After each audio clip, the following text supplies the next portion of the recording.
歡迎來到新興消息頻道，請訂閱頻道，所以大家不要錯過當天最熱門的新聞。我們今天的時事通訊包括以下內容：陳曉趙麗穎宿命感再被提及，從大生意人到風吹半夏，同一編劇的兩部時代劇折射國產劇創作的巧合與必然。近段時間，隨着陳曉主演的大生意人正在熱播，關於劇情、人設、節奏以及演員表演等討論不斷攀升。這本是國產古裝劇市場的一次熱鬧，卻因為網上突然傳出的一個說法，再次讓許多觀眾把目光聚焦在兩位曾有過情感經歷，如今都在事業上獨自前行的演員陳曉與趙麗穎身上。這個說法來自劇作家張挺一次採訪中的自述。他透露，大生意人大男主與風吹半夏大女主是他在同一時期交替創作的作品。為了讓長期的寫作不至於陷入疲態，他採取了一種寫兩集這個，再寫兩集那個的方式，讓兩部調性不同的時代故事在創作中相互補充、相互調劑。無心插柳之下，居然讓陳曉與趙麗穎這兩位在現實中已經分道揚鑣，感情早已淡出公眾視野的人，再次因為同一位編劇、兩部不同作品而在同一平台上相遇。這種帶有戲劇色彩的巧合，自然也讓不少網友感嘆了一句：宿命感太強了。雙引號。但如果把情緒抽離，從行業、文本、人物與市場的角度重新審視這兩部作品，會發現這背後不僅是巧合，更折射出國內影視行業創作的某種規律，也體現了兩位演員在不同階段選擇作品時的共同成熟化路徑。以下內容將從多個維度展開討論。一、兩部時代劇的同源性，來自同一編劇的兩種敘事視角。張挺可以說是國產劇中難得的時代敘事型編劇，他最擅長的正是把宏大的時代背景、社會制度變遷、經濟潮流與小人物的奮鬥人生結合起來，讓歷史的風吹到個體身上。風吹半夏，改革浪潮下的女商人群像。這部劇播出後獲得 8.2 的高口碑，其成功不僅來自趙麗穎對許半夏的精準演繹，也來自劇本對商業規則、人性裂縫、時代活力的把握。許半夏的故事是改革開放初期無數創業者的縮影，他有野心，有魄力，也有在殘酷商戰中打不垮的韌性。從小到大，他都是逆風生長，但也正因此才有資格成為時代的弄潮兒。趙麗穎憑借這個角色拿下飛天獎與金鷹獎，不只是運氣，而是多年從古偶到現實題材轉型積累的結果。大生意人，古代商業體系下的大男主成長史。相比風吹半夏的現代敘事，大生意人選擇了一個更遙遠的歷史背景。一個年輕商人如何在古代商道中摸爬滾打，如何與更複雜的政治結構打交道，如何在利益與道義之間保持平衡，本身就比現代商業更具戲劇張力，也更考驗編劇功力。張挺在同時創作兩部劇的時候，相當於一邊構建現代商業的快速發展，一邊搭建古代商業的制度框架。這樣的交叉寫作方式，本身就讓這兩部作品之間有了天然的互文性。二、陳曉與趙麗穎，從古偶時代的搭檔到成熟演員的平行軌跡，讓觀眾覺得宿命感強的重要原因，是陳曉與趙麗穎之間那段已經過去許久，如今也不再被雙方提及的戀情。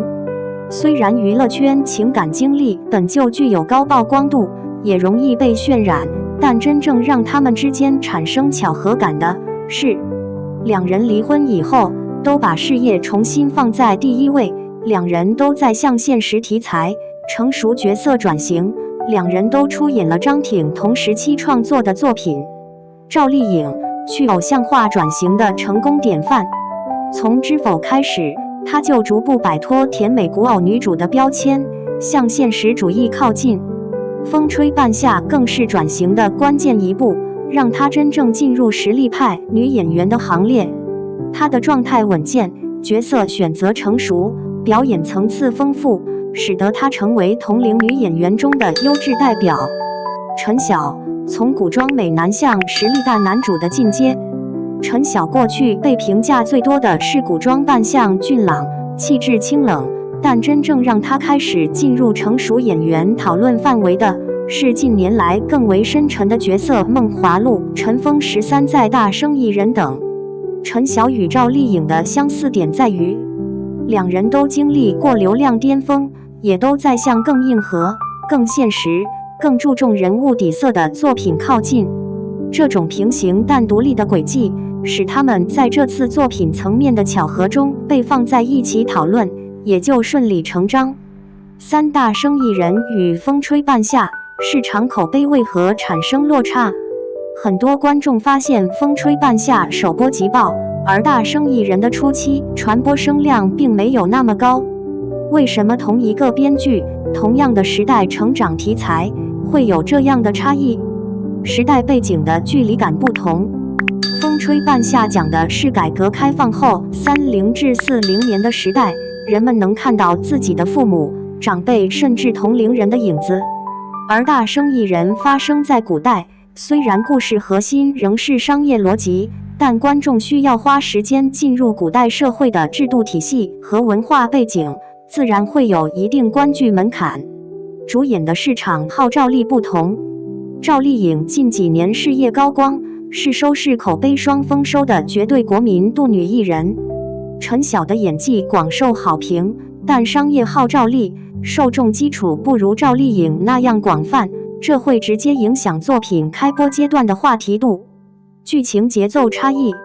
風吹半夏節奏緊湊，衝突密集，而大生意人初期劇情偏鋪墊，隨着主線逐漸展開，精彩程度才逐步提升，因此口碑曲線會更慢熱型。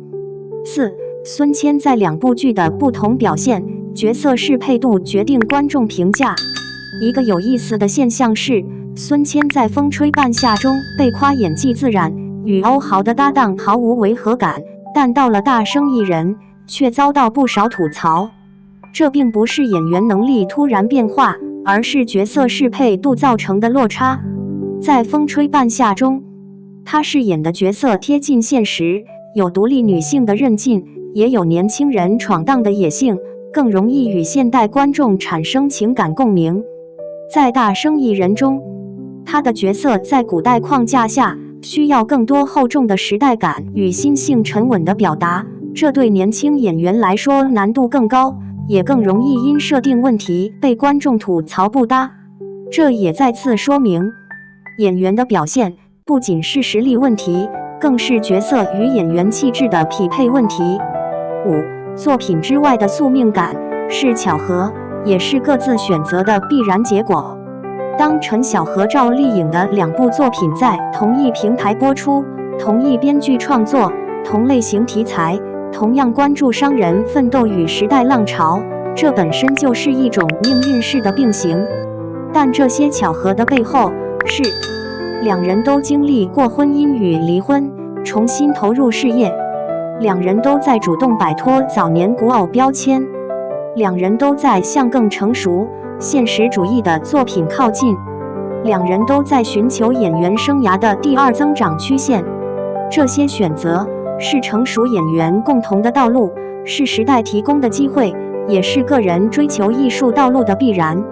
所以網友感嘆宿命感強，更多是一種象徵意義。他們曾經交疊，現在平行，但都在自己的人生軌道上向更好的方向前進。6. 未來走勢，大生意人能否逆風翻盤？目前大生意人的口碑大致在7分左右的預期範圍，與風吹半夏相比確實有所差距，但不能排除後續劇情逐漸進入高潮後可能帶來的口碑回升。優勢在於，商戰主線已經逐漸展開，陳曉的表演進入穩定階段，張挺擅長的大格局切入點逐步顯露。古商戰題材在國產劇中屬於稀缺類型，有獨特優勢。如果觀眾接受了前期鋪墊，並能跟隨劇情進入真正的古代商戰核心，這部劇的後勁仍然值得期待。7. 結語屬於各自人生的新階段，也屬於國產劇創作的一個縮影。把陳曉與趙麗穎扯回同一條討論線，是觀眾的情緒投射，是娛樂文化的審美趣味，也是網絡時代話題製造的自然現象。但無論如何，今天的他們都在用各自的方式走向職業生涯的成熟階段。作品之間的巧合是戲劇性的，人生的軌跡是獨立的，宿命感是觀眾賦予的，成長與努力是兩位演員自己書寫的。從行業角度來看，大生意人與風吹半夏也提供了一個觀察窗口。國產劇正在逐漸從流量時代走向內容時代，演員開始回歸角色，編劇和導演重新成為作品的靈魂。也許正是因為這種時代背景的變化，才讓陳曉與趙麗穎這兩位在不同階段走過高低，經歷過選擇與分離的演員，再次以如此戲劇性的方式出現在觀眾面前。而這樣的宿命感，也許恰恰不是命運安排，而是他們各自認真走好人生道路後，在另一種維度上的再次相遇。